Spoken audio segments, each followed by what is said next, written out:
Mayong udto sugbog sa mga maadta nga among pagsibya. Lunes karon pit sa 24 sa Hunyo tuig 2013. Kini si Jai Sandoval maghatod kaninyo og mga nag-unang balita kahimtang sa panahon, balor sa dolyar ug lotto results. Kini ang Sunstar Webcast.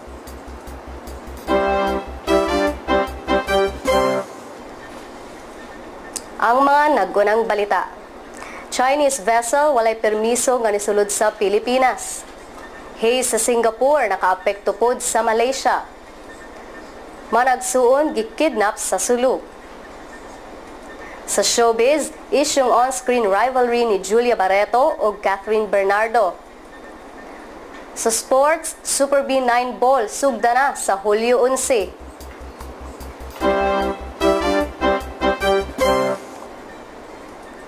Ang detalye sa mga balita. Ang Bureau of Customs sa Port of Cebu nagkanayon nga aduna kini exclusive authority sa Chinese vessel nga MV Mingyuan human ang maong barko misulod sa Pilipinas nga walay permiso. Ang Enforcement and Security Service sa BOC magsirbe karong adlaw sa warrant of seizure and detention batok sa MV Mingyuan. Ang maong ilegal nga pagsulod sa Pilipinas usa ka violation sa Section 1001 ug Section 2534 sa Tariff and Customs Code. Matod pa ni Attorney Dante Maranan, Legal Officer sa Port of Cebu, ipahigayon ang seizure karong adlaw o ipatawag sa BOC ang kapitan ug crew sa maong Chinese vessel. Ang MV Mingyuan nakitang nidunggo sa Malapascua ug Carnaza Island sa Danbantayan, Cebu niadto pang Mayo 19. Nagdeklara na ang Malaysia og state of emergency niadtong Domingo human miapekto na sa nasud ang alisngaw nga makapalubog sa hangin nga unang nakadaot sa hangin sa Singapore. Ang Malaysian Government Index para sa air pollution nikabat na sa 746 niadtong Domingo ug kini lapas na sa 300 nga mao'y gitawag nga anaa sa hazardous air quality. Ang maong haze gingong nituaw human sa forest fire sa Indonesia. Sa Singapore, ang pollution readings mag-usab-usab lang sa moderate ug unhealthy classifications. Sa pakighinawi sa Sunstar Webcast sa usa ka Cebuano sa Singapore, gisaysay niini ang iyang kaagi karon didto sa maong nasod. Right now, the pollution index sa akong area is about 112. Nagyapon siya sa unhealthy range compared to the situation 3 to 5 days ago. Today kay much better. Kay last Friday, it reached up to 401. Above 300 kay hazardous kina. Last Thursday kay samot na mangyud ang haze. Gi-advise mi nga mo stay lang gud indoor if so na-notice na ko ang haze Monday night, right? So Tuesday na ako'y flu. Akong throat kay na ako'y sore throat, then akong mata kay na mild irritation. Ang recommended nga mask kay kaning N95 mask kay na siya fitting gud ba. Kay ang katong brag surgical mask kay wall may fitting, so sud gyapon ang mga abog-abog. They said it could last up to like 1 month to totally get rid of sa mga smog. I hope mo ayang level kay magana mo ka low na.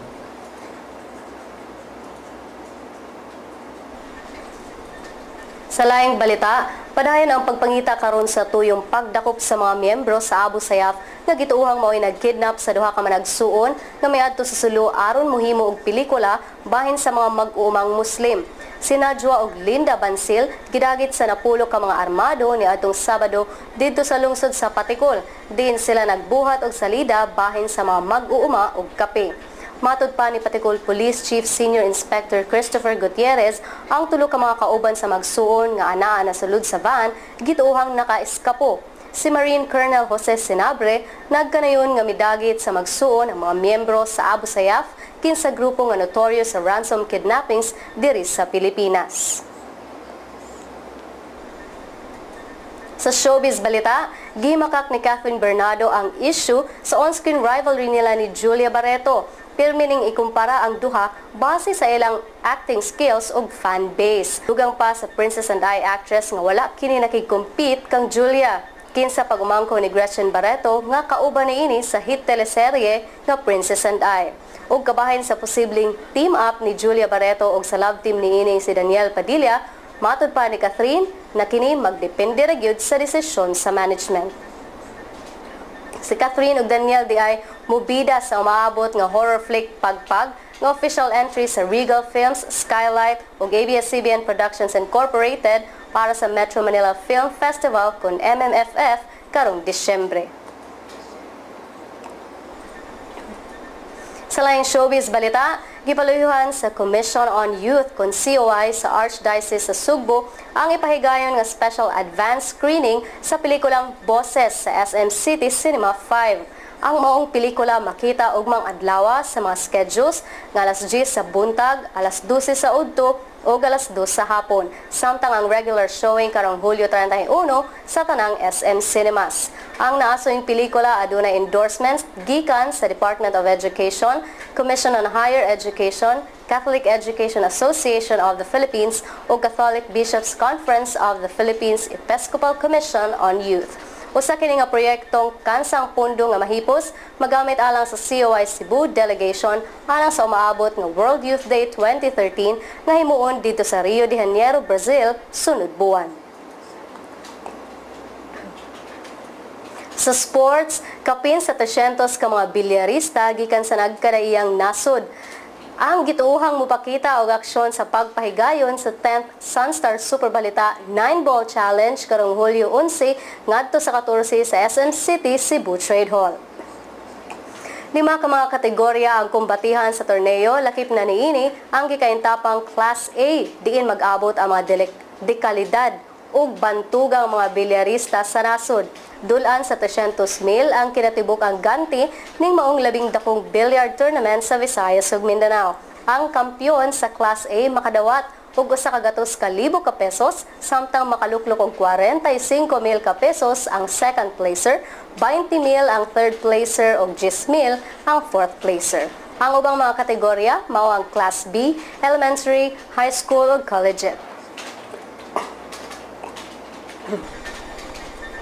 Sa Lotto results, wala pa nakadawog sa 649 Super Lotto nga nagtangag og premyo nga 36 milyones ka pesos. Karong gabi bulahon ang 645 Mega Lotto og 655 Grand Lotto. Ang premyo sa 645 Lotto nagtangag na og 36 milyones ka pesos, samtang ang premyo sa 655 Grand Lotto nagtangag na og 130 milyones ka pesos. Ang balor sa dolyar gikan sa Bangko Sentral ng Pilipinas, $1.43 pesos. Are you looking for a job? Good news! Sunstar Jobs is now online. Sunstar is the #1 source of job listings in the different communities in the country. If you're a job seeker, you can post your resume or search for job listings for free in just 3 steps.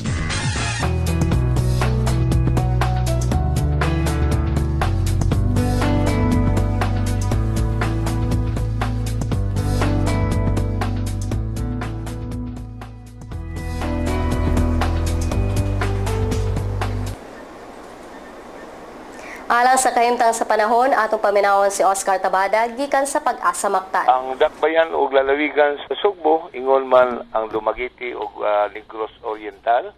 Ingon man sa Secure, mapadayon karon pag sinatig mapanganuron nga tulas madagumon nga kalangitan. Inubanan kinig mahinay nga pangulan karong hapon ug ingon man ugma.